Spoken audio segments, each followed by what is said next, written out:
তিতাবৰত আহিছোঁ। ইতিমধ্যে মই যিমান গম পাইছোঁ আটাইতকৈ ডাঙৰ মাৰ্জিনত আমি তিতাবৰ সমষ্টিৰ পৰা বিজয় লাভ কৰিছোঁ। মই জনামতে প্ৰায় 40,000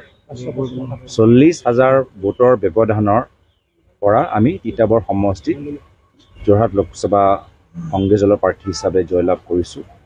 আৰু নিশ্চয় তিতাবৰ কথাই কওক বা যোৰহাট লোকসভা সমষ্টিৰ কথাই কওক, আটাইতকৈ যদি গুৰুত্বপূৰ্ণ বিষয় বা আটাইতকৈ গুৰুত্বপূৰ্ণ বিষয় যি মানুহৰ মনটো প্ৰভাৱিত কৰিছে এই নিৰ্বাচনত, সেয়া হৈছে প্ৰয়াত তৰুণ গগৈদেৱৰ ৰাইজৰ প্ৰতি তেখেতৰ মৰম আৰু শ্ৰদ্ধা।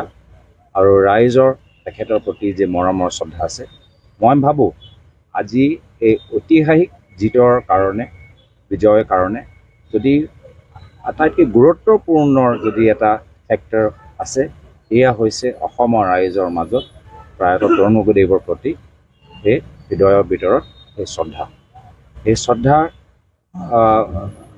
আজি তাৰিখত আমি লাভ কৰিবলৈ সক্ষম হ'লোঁ। এই মৰম, এই আশীৰ্বাদ আজি তাৰিখত আমি লাভ কৰিবলৈ সক্ষম হ'লোঁ। তাৰ বাবে মই প্ৰথমে নিজৰ পিতৃ প্ৰয়াত তৰুণ গগৈদেৱক মই স্মৰণ কৰিছোঁ। তেখেতে যিদৰে মোক শিকাই গ'ল যে ৰাইজৰ মাজত কেনেদৰে থাকিব লাগে, তেখেতে যিদৰে মোক শিকাই গ'ল যে কংগ্ৰেছ দলৰ আদৰ্শ কি, তেখেতে যিদৰে শিকাই গ'ল যে ৰাজনীতিত ভাল সময় বেয়া সময় আহিয়ে থাকে, কিন্তু আমি নিজৰ কামখিনি কৰি থাকিব লাগে। এই গোটেইবোৰ আদৰ্শ মোক যে শিকাই গ'ল, তাৰ বাবেহে আজি যোৰহাট লোকসভা সমষ্টিৰ ভিতৰত উজনি অসমত আজি কংগ্ৰেছ দলে এটা চিট দখল কৰিবলৈ সক্ষম হৈছে।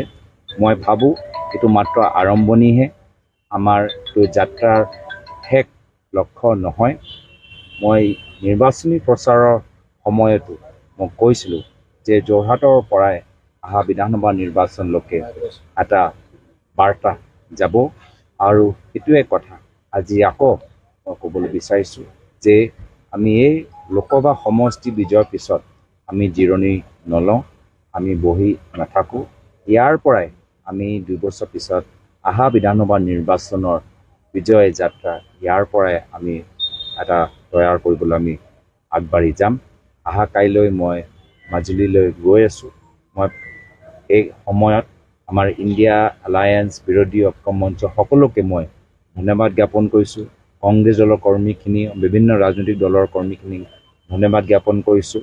আৰু আমাৰ অসমৰ সাংবাদিকসকলক, যিসকলে যোৰহাট লোকসভা সমষ্টিৰ কথাটো প্ৰত্যেক আমাৰ অসমবাসী ৰাইজক অৱগত কৰাইছিল, যাৰ ফলত ৰাইজে নিজে কৈছে যে এইবাৰ আমাৰ যোৰহাটত বেলেগ এটা ঢৌ সৃষ্টি হৈছে।